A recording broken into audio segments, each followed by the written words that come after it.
Welcome to the Branded Impact Podcast. On this show, we go beyond surface level branding, honest conversations with industry leaders, behind the scenes of aligned brand building, and actionable insights to help you elevate your presence. I'm your host, Jo Espejo, aka Jo. Hit subscribe and join me each week for the Branded Impact Podcast. Welcome back to the Branded Impact Podcast. My name is Jo Espejo, aka Jo, and I am the host of Branded Impact Podcast. Today's episode is one I have been so excited to share. We're going to be diving into the kind of leadership that creates lasting impact from the inside out. I am sitting down with Tami Chapek, the founder of WeInspireWe, a leadership development firm that's helping executives and teams redefine what it really means to lead. Tami's journey from a high-powered marketing career to coaching and developing leaders is so powerful, and it's so the way that she's also built a team by focusing on purpose, authenticity, and my favorite, collaboration over competition. We're going to talk about why your leadership brand matters just as much as your business brand, and what it takes to grow a value-aligned team, and how to stay grounded in who you are even when leadership gets hard. So whether you're building a personal brand, leading a team, or stepping into a bigger version of yourself, this conversation is going to be packed with wisdom, so you don't want to miss it. Tami, thank you so much for joining me today. Can we start with the story behind your brand and share what inspired you to start WeInspireWe? Yes, thank you. It's so great to be here today. And I love this question because I do think the name's fairly unique, right? But I It knew is. coming into it, like as I was starting the business, and now I'll tell more of the story of like why I started the business, but I knew that a whole big component of it was how to inspire people, how to be inspired yourself, right? Because there's so much energy behind inspiration and with it, right? Like it creates movement, it creates attraction, it creates, momentum, so many amazing things. And honestly, branding is such a hard thing to do, to come up with a name for something and like have it last forever. It was so much pressure. So I played around with what it would look like, and I landed on We Inspire We because I really feel like it's all about community and it's all about us coming together to inspire, support, develop, encourage each other. And when those things happen, right, then it's magic, right? Everything else follows behind it. And I think that's why I align so much with you. And I've been so excited to have this conversation because I truly believe in that. And especially like the collaboration over competition and being able to unify with people. Because even though entrepreneurship can be lonely and there's a lot of solopreneurs out there, or people who have smaller teams, like I think one of the biggest things I miss about being in corporate is my team. Yeah. Like I had a hard time leaving, not that I didn't think that the transition was the right move, but like leaving my people. And Hmm. so that we inspire we like inspiring that community and really honing in on the fact that you can do so much stuff together, like it just that amazes me.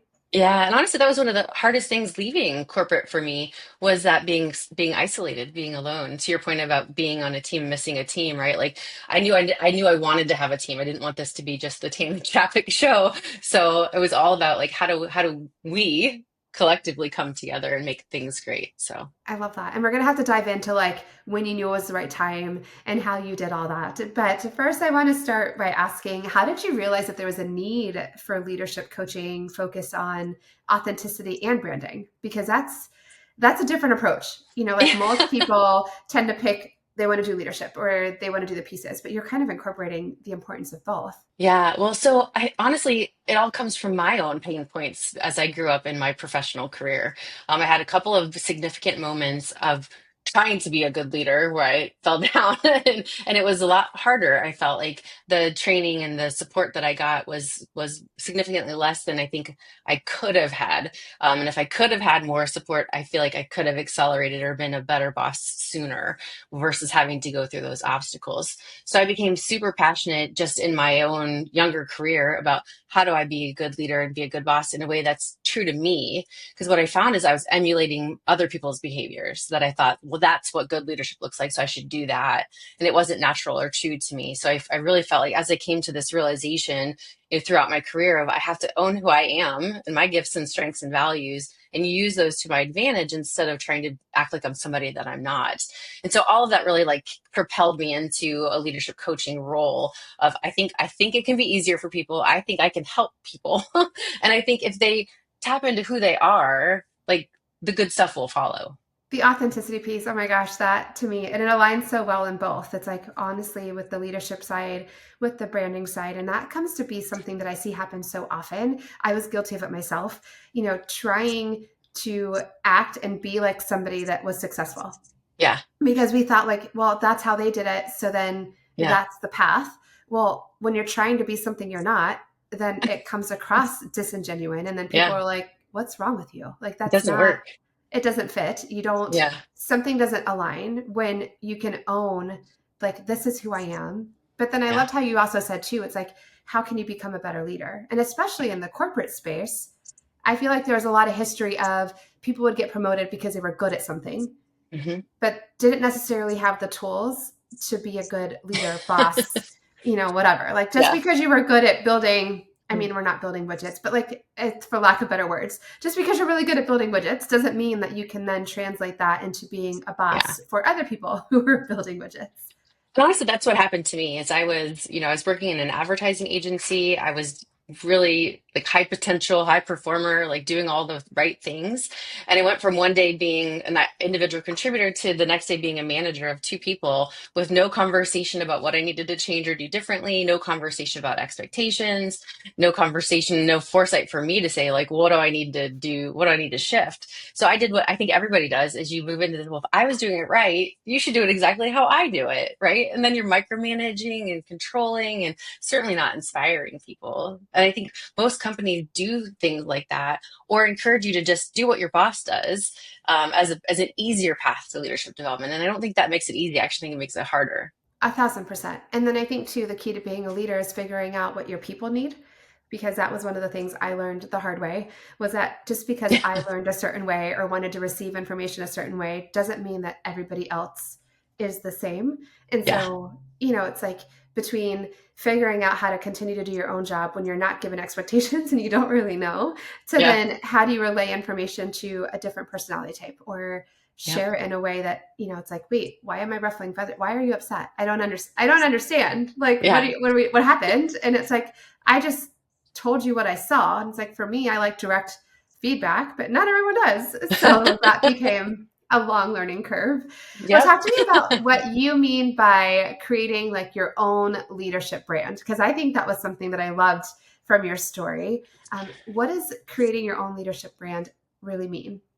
Yeah, and I think I fell into this because of my marketing history, right? I've worked on creating brands for a lot of different companies and organizations, and I realized the importance of consistency of brand, right? Of staying on point, staying same look, feel, style, same experience every time. And I love the quote, "Your brand is what people say about you when you're not in the room," right? Or how you I people love feel that about one. you when you're not in the room.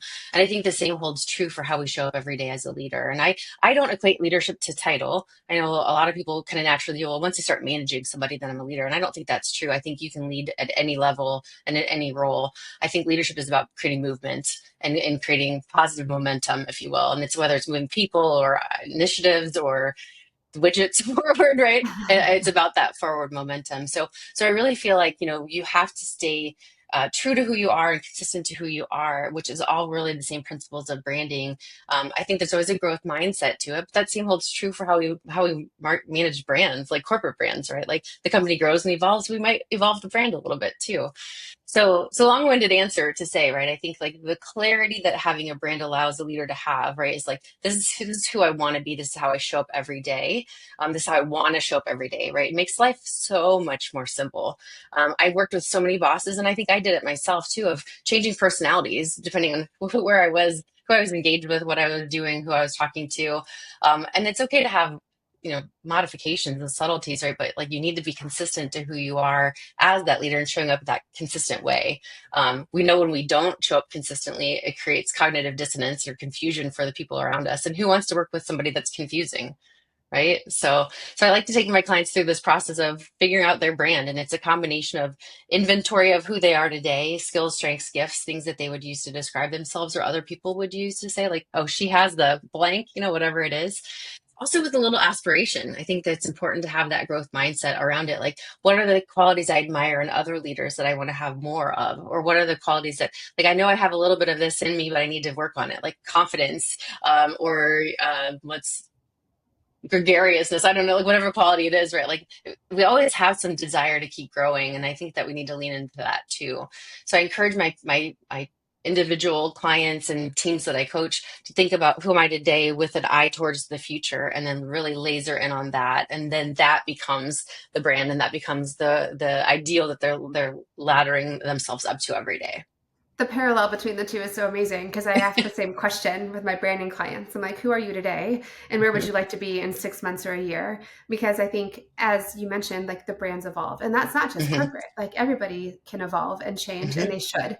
So if you Yes. haven't touched your brand or done a check in onto your leadership style or who you are, like it's time because you Yeah. should be checking in.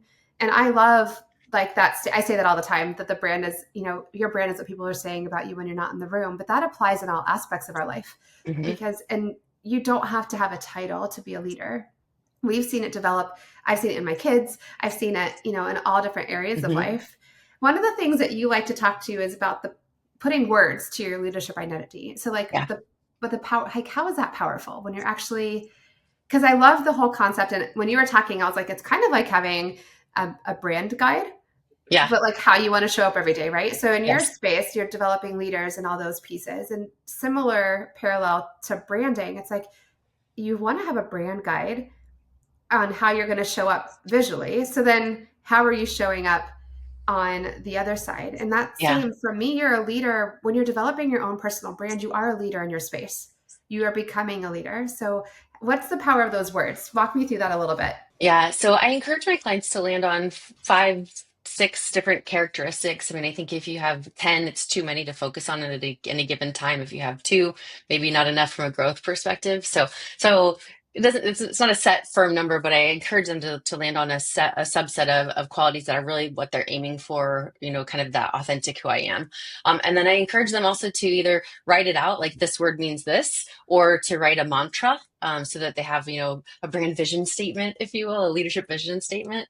And then that is basically, then I have them either print it out on their desk, put it in a frame, put it on their phone. So it's this constant reminder of like, this is who I am, this is who I am, this is who I am. So as you're making decisions, as you're navigating stress, as you're meeting a deadline, as you're choosing this versus that, right? This is your guide. This is what's in front of you, and this is how you're making those decisions all day, every day. And the more you do it, the easier it is to stay consistent and true to it, and to keep that growth momentum going.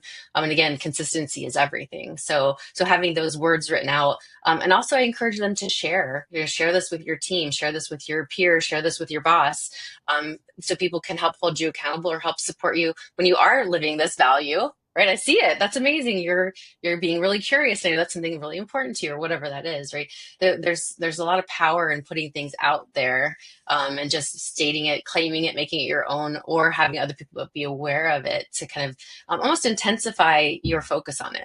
That and the accountability piece, I think that's huge. Hmm. Like Hmm. intensifying your focus, but then it's like once I speak it into existence, if you keep it in Yeah. your own mind, we play this game a lot internally where it's like, well, I can check out on myself.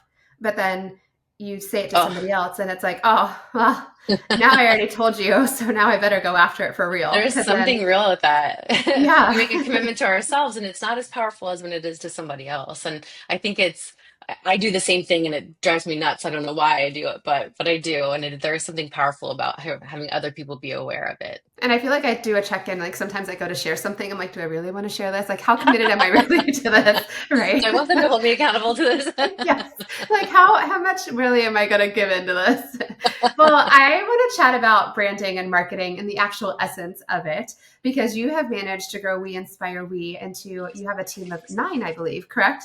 Hmm. And so how do you feel that branding and marketing in the more traditional sense has played a role in helping you guys scale? Yeah, I think it's been really, instrumental in thinking about how to structure the business more so than anything else, right? Obviously, we have our overarching vision of inspiration, and we truly believe in a lot of our messaging is around kind of the ripple effect of like one person can have impact over so many people without knowing it, right? So it's important for you to be solid and true to yourself. So we had that kind of the bigger picture perspective, and then as I was bringing people onto the team and kind of navigating what types of services and how we would support support people, I really aligned and kind of went back to this idea of like, if authenticity matters, right, then that attraction to a coach matters and what the coach brings to the table matters. What the Right. coach focus and specialty is. Like there are things that I can do very well and there are things that I can't do very well. Back to kind of the team stuff we were talking about before. So as I brought the team on, I looked at it through the lens of what types of clients do we want to serve. And so, for us, it's really about that individuals who want to be a great leader. And it can be any level, it doesn't matter, right? And I have coaches on my team who love working with young professionals who are just starting out, just finding their voice, just trying to figure out where and how to grow and how to move themselves forward in a really focused way. I wish I had done that when I was younger too, right? And then I have coaches who love working with the C-suite and with executives who are in the, really need strategy support, soft skill support, how to really understand their impact, things like that, and then everything in between. So as I looked at, the coaches that I wanted to have this nice range of offerings to, I also wanted to be able to tap into different need states. So each of my coaches actually have a name tied to where their sweet spot is from a coaching perspective. So we like sub-branded who we are based off of, what we're bringing to our customers. So I have, Mike is the belief coach. Emmy is the change coach. Audrey's the confidence coach, right? So we really lean into like, what are those things that they can really help somebody with, no questions asked. Like this is the area where I like to lean in. And there's something really beautiful about that. And I get lots of people compliment it. So I think I'm really proud of it. But I think what it does is it instantly opens the door to attraction. And I believe in the law of attraction. Like what you put out is what you get back, right? And so what my coaches are doing are putting out, right? This is what I can bring to you. And the clients who come to them want to need that. And there's something really beautiful about that. So, what are some of the things that you're doing to get that message out? So, how are you guys showing up and being found? Because I think you have an amazing system, and I love that you have the confidence coach, and that's so clear. Like, it's not, I wonder what I can get from this. Like, Mm-hmm. and then I think it's also amazing that you've got this clarity in what people need, because not everybody needs everything. You can have Mm-hmm. people that are super confident, but then need coaching in a different manner, or Yeah. those pieces. So I love that you have your coaches and exactly, like, depending on the client. But what are you guys doing right now? How did you get WeInspireWe out into the world and start attracting clients? Yeah. So from a marketing perspective, it was funny stepping into a business ownership role coming from a marketing world, right? So I thought like I know how to do all of this, right? But I quickly learned that I am a bad client. I want to put everything into every message and then it overwhelms people and it doesn't work. So I have a marketing partner that I work with, but we have really fundamental things we just redid our website about a year and a half ago and tweaked our positioning. So that's a very robust site now that speaks to the types of clients we serve, whether it's organizations, teams, or individuals who, depending on which path you're going on and what kind of support you need, that's all there for it. We do, from a social media perspective, the vast majority of our outreach lives on LinkedIn. Okay. It is a professional service, so we find that most of our clientele are going to be in looking for things from a professional development or professional growth perspective, which is really a platform for that. So we do a lot of information pushes out that way and engagement with our customers or future customers that way too.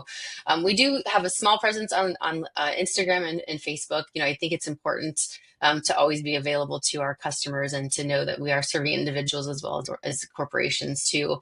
So we do those from a marketing perspective. But I will tell you, the thing that I think matters and resonates the most. Oh, so let me back up. We do twice a month newsletter where we take turns, whether it's myself or one of the coaches, on writing a thought piece, whether it's about, we just did one on how we physically bring trauma into the workplace and how that impacts our leadership. For like, wow, right? So when Okay. Julie, one of my coaches, just became a certified trauma coach, so like there's some emotional healing that we all need to consider. We've done ones on burnout. We've done ones on authentic leadership, of course, right? I just published one on building boundaries. Right. So lots of interesting tips and tricks and how to think about, showing up for yourself and showing up for your team, leading by example, setting the role model. So we send a newsletter out twice a month with that content on it.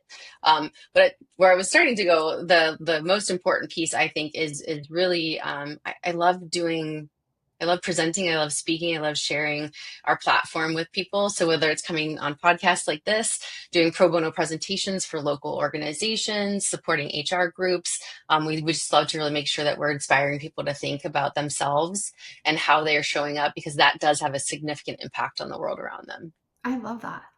And all the pieces. So like for me, it's I think the key takeaway here for anyone that didn't catch it quite, it's like, yes, LinkedIn is where the majority of her places are, but then there's also still a presence. And I think there's just so much credibility in it. And as far as it's almost like a second website now, where like you want to have a website presence, but you also need to have a social presence. But it doesn't mean that that's where all of your marketing efforts are geared towards. Hmm. Like you gear it towards where your audience truly can be found. But then just in case, you've got a presence on Instagram and all those places. I love that. And the newsletter is so key. Just out of curiosity, how did you guys build your email list? It started from my personal email list. So when I left Okay. my corporate environment, I had, my list of people that I had built relationships over the years. And then it's just kind of been a growing list ever since then. So as new clients come in, they get added to the list. We certainly have some download content where we can have people join the list that way too. Love that. Lead generations from that. And anytime I do a presentation pro bono or for a class, I'll include a sign up for that as well. So we just kind of keep naturally adding to it based off of those engagements. Thank you for sharing. I think that's a piece that I didn't realize because it's something that I integrated a long time ago. But then I was reminded the other day that there was a point where I totally didn't think about it. Like I didn't have a lead gen on my website or even an Mhm. opportunity for someone to join a newsletter. And I was like, wait, how much missed opportunity did I have? Yeah. And even if you just start with the clients or the people that you've already been working with, and I think that's just something that we take for granted now that we have it, but it's often overlooked, especially in some of the beginning stages. Yeah, we also I'll just throw one more little nugget for anyone else who does free consultations beforehand. I've also created a Zapier API connection. So when someone schedules a first consultation, they automatically get added into the newsletter list as well. So they get an Oh, email that's to opt smart. in, but it's kind of an automatic automation for that. Automations are so smart. Save yourself the time and Right? actually, and if you can get them to work. Automations and I don't always get along, but that's an excellent piece of advice. Thank you. Because I think that's again something that people sometimes overlook. We think about adding them on once they're a client. We think about whether or not they've actually opted in, but they're reaching out for information. So give them the opportunity. They've already expressed some interest in wanting to talk to you. So giving them that opportunity to get onto your newsletter list. And that's an excellent way to nurture them because if something happens, they cancel, they have to reschedule, life, as I like to say Yes. it, they're still now in your sphere and you can remind them because there's Yep. been times I even know for myself, I've been fully 100% interested in getting information, but something happened. Most likely something with a kid, to be honest, in this phase of my Yeah. life, where like I had to cancel and I fully intended to reschedule, but I'm driving or I am on the go and I forget. And then when I get a newsletter that pops in, I'm like, oh, yeah, that's right. I wanted to reach out to them. And so it's Yep. actually because I've had some people tell me it feels like almost like they're being intrusive. I'm like, no, you're not being intrusive. They reached out. They wanted to work with you. Yeah. Yeah. And then you And give they them the still option get to opt the out Yeah. if they don't want Well, it. they also get, so the way it's set up is once they'll get like an email saying, "Hey, you've subscribed, please confirm here," basically. So they could cancel out at any time. But Right. it's a double opt-in. So No, I love it. And it's just Mhm. giving them that touch point and the opportunity because I Yeah. think that's where sometimes we forget. What advice would you give to women entrepreneurs who feel ready to like grow and get to that next stage, but are struggling with delegation? Because I think this is something that as you go to grow, we were just chatting about this beforehand. It's like, how do you know what to let go of? What do you want to bring on help wise first? Like, who was your first hire? And how did you know what to give them and when was time? I think that's a hot button I hear all the time. Like, how do we know when you're ready? Yeah, I think the biggest question I would encourage you to think about as an entrepreneur is, where is the most valuable place for you to be, right? So what are your business goals? What are you trying to achieve, and what do you need to be doing to get those? Everything else then is periphery. And so really thinking about your value adds, like my value is in blank. I can do this for the business and I can do this really well. And then the other stuff gets outsourced more readily. And I think you have to look at it through that lens of knowing like there's only so many hours in the day. There's only so much time. You can't make more of it, right? So you need to spend your time in the most meaningful places possible.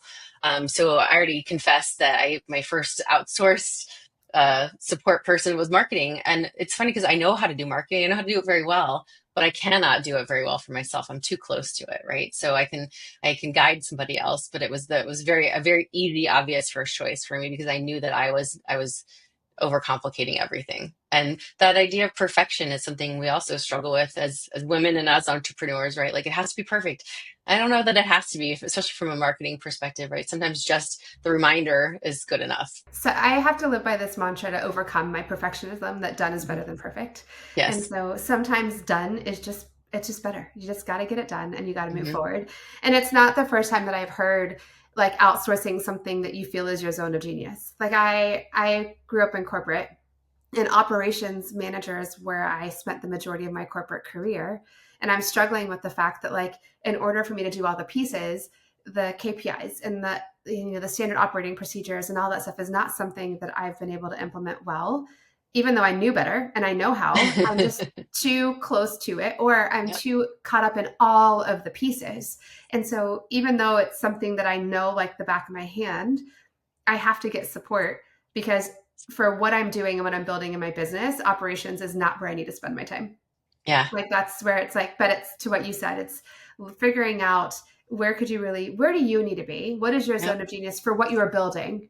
Yep. Because you came from a marketing background. So it's not that you didn't know how to do marketing. It's just what you're building, that's not where you needed to be. Right. That's where I'm not adding the most value. I'm adding more value in the customer relationship management and in, helping to support my team and their growth and development and da da da da, da, all the other things, right? I'll Yeah. also say, as I've thought about scaling and outsourcing or delegating work, I also have to, and I encourage people to really think about where they get energy and joy from, right? I So like that. for the last couple of years prior to this year, I made a conscious change this year. I was very much focused on any work that came in, the rest of the team was getting, right? So keeping everybody else busy and focusing on business development and all the things. And then I was missing it.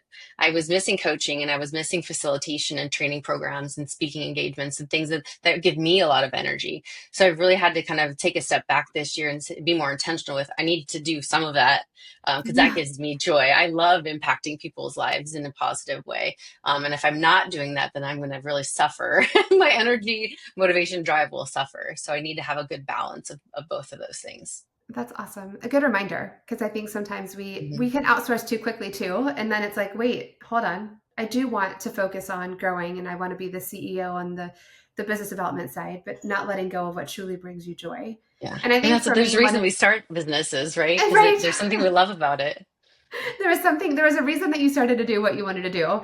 I tend to say for outsourcing, one of the first things I was willing to let go was the pieces that do not bring me joy.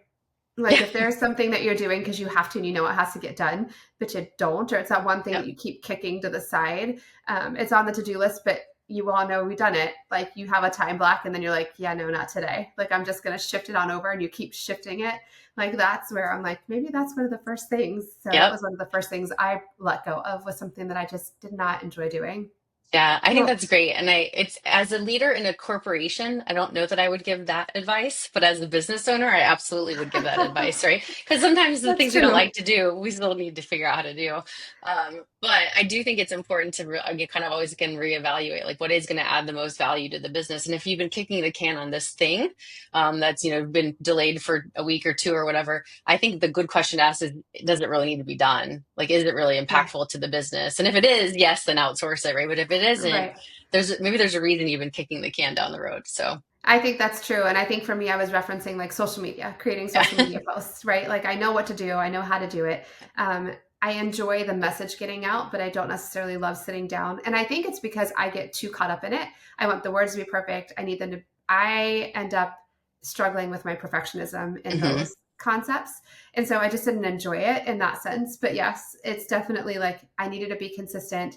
I found that I was inconsistently being consistent. I would be good for like a month and then I would disappear for 3. Yeah. And I was like, okay, I'm back on it again, and then disappear. But yes, it also depends on, like you mentioned, the type of business that you're in. And I think as business owners, or whether you're in corporate or any position that you're in, there's always going to be things that we don't always 100% love doing.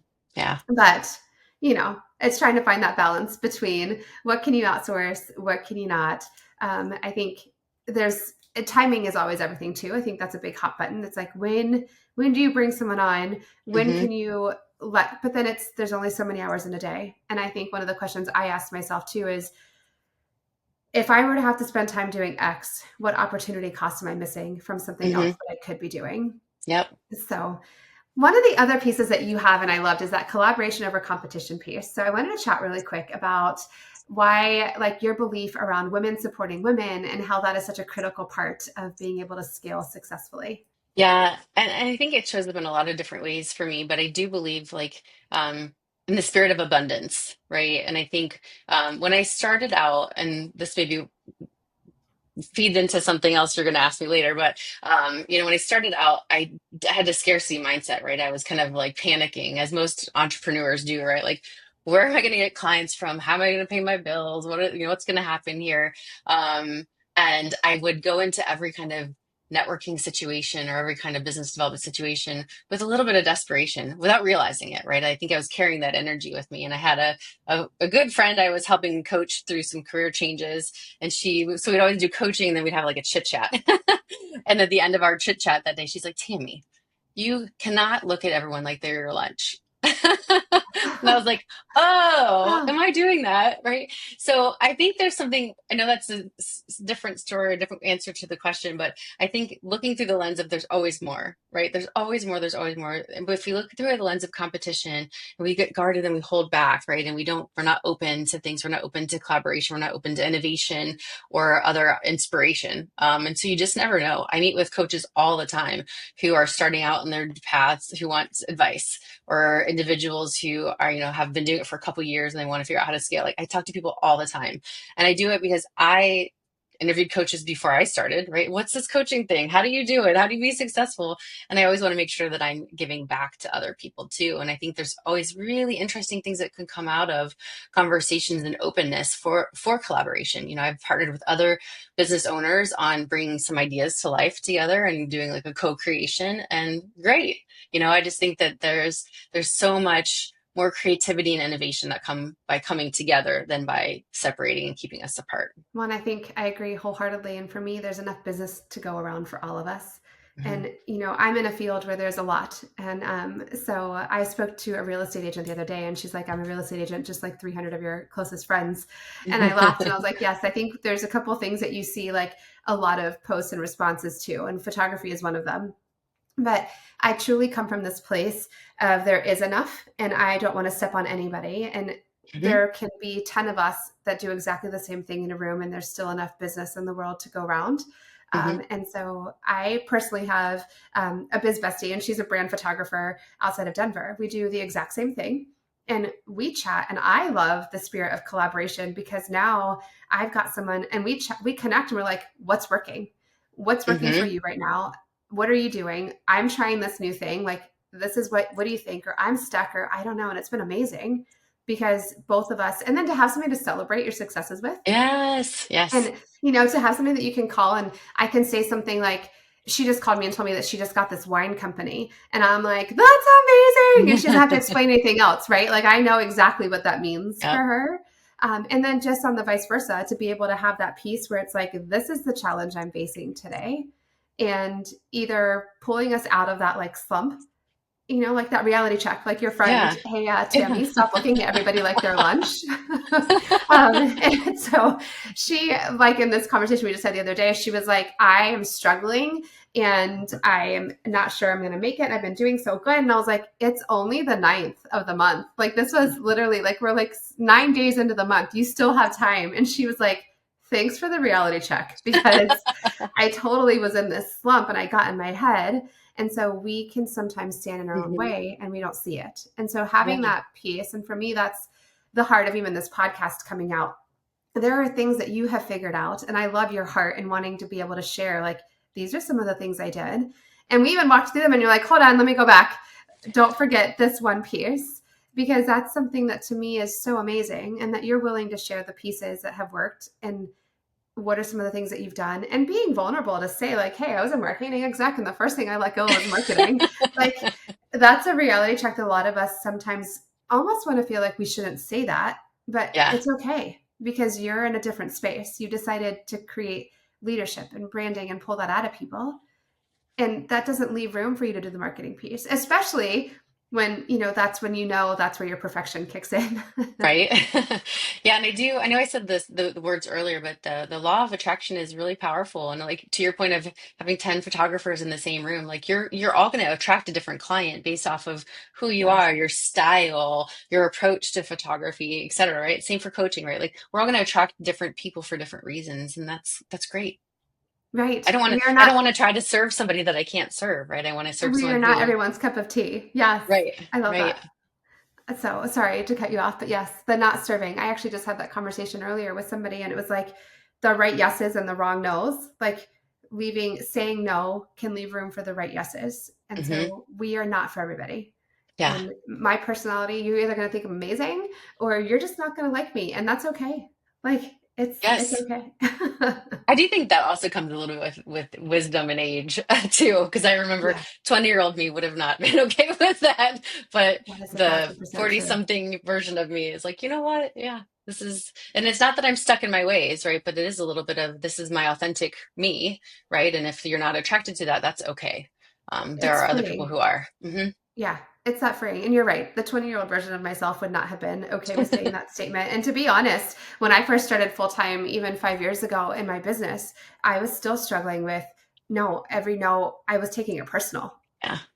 Like, wait, like, what's wrong with me? Am I not? And I'm like, no, I just wasn't a good fit. Or maybe they're just not ready. Or there's Yep. so many reasons that someone can say no.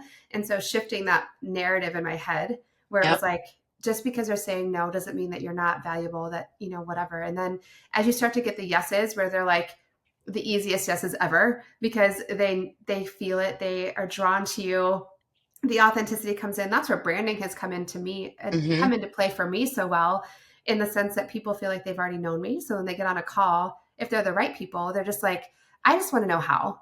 Like, what are my options? How can I work with you? Can I afford it? And yes, we're moving forward.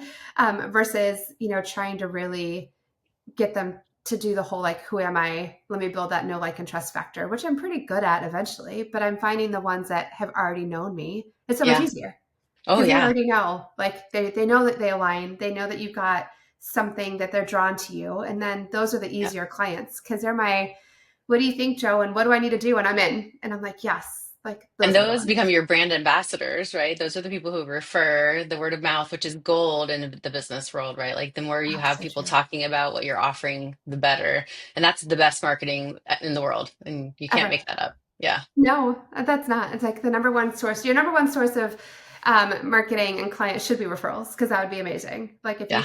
if you can nail that down, you're doing something right. So, question for you as we're wrapping up: for a woman who is building her leadership brand right now, what's one small step that she can take today so that she can start leading with more authenticity? Yeah, I always say it's that inventory, right? Like what am I bringing to the table today that I like love, right? What is that? If I want people to be saying these things about me, what is it? And really doing a soul search on that because I think sometimes we believe like we might have some blind spots. We think we're bringing this to the table, but other people feel it's something different. So I think the biggest first thing to do is that self-awareness and checking on like what are my strengths? What are the things that I can really lean on to be a great leader? What do other people think? Ask your peers or people around you, what are the three words you would use to describe me? Just see what comes up. And I think that inventory is the first most important step because you got to know where you are to know how to get somewhere else or how to keep growing, right? So I think that I would say start there. Start with that soul searching, that deep analysis of what you're bringing to the table today. I love that. And that's a good starting point. And then I think the piece too, it's not only the self awareness. I love that key takeaway on asking other people too, because how are Yeah. you being perceived, what's coming across, and sometimes they have insight that you didn't even realize. Yeah. Like one of your strengths could be something that you just take for granted, and it's like, oh, really? Okay, Yeah. I didn't realize that that was a thing. Like And I that's how think you that's perceive me. true I think it's very true for women. I think we undervalue our strengths or what people notice in us. And you could say for anybody for sure, but I think stereotypically women tend to do a good job and keep their heads down and like don't think everybody has the same qualities, that it's just average. We're just average, but but you're not average, right? Like you're bringing something really Right. beautiful to the table. Oh, that's amazing. Well, Tami, if they have been listening and they want to learn about more about We Inspire We or encouraged to find out maybe either for themselves or for their businesses, where can they find more information? Yeah, the best place is to go to our website, which is WeInspireWe.com. All the good stuff is there. You can get a hold of me, see my coaches, learn more about us. I love it. Well, thank you so much, Tami, for your time today. I really appreciate all of the time and effort and expertise that you've poured in. And for anyone that's been listening, thank you so much for tuning in to this episode of the Branded Impact Podcast. I hope today's conversation with Tami reminded you that leadership isn't just about titles or a to-do list. It's about who you are and how you show up. So whether you're leading a team, a business, or simply yourself into a new season, remember this: your leadership brand is one of your most powerful tools. When it's rooted in authenticity, clarity, and purpose, you don't just lead, you inspire. So if something from today's episode resonated, please share, take a screenshot, and tag us at Branding by Jo and at WeInspireWe. We'd love to hear what stood out to you most. And if you haven't already, be sure to follow the Branded Impact Podcast so you don't miss next week's conversation. Until then, keep leading boldly and branding with intention. That's a wrap. Thanks so much for tuning in to the Branded Impact Podcast. If today's episode sparked something in you, please take a second to subscribe, leave a review, or share it with a friend who's ready to unlock their rebrand era. And if you're ready for a brand that's rooted in authenticity and built for impact, one that truly reflects your story, your energy, and your evolution, let's connect. Head to brandingbyjo.com or DM me on Instagram at brandingbyjo. Thanks for hanging out. Now get out there, show up with purpose, and make your branded impact. I'll see you next week.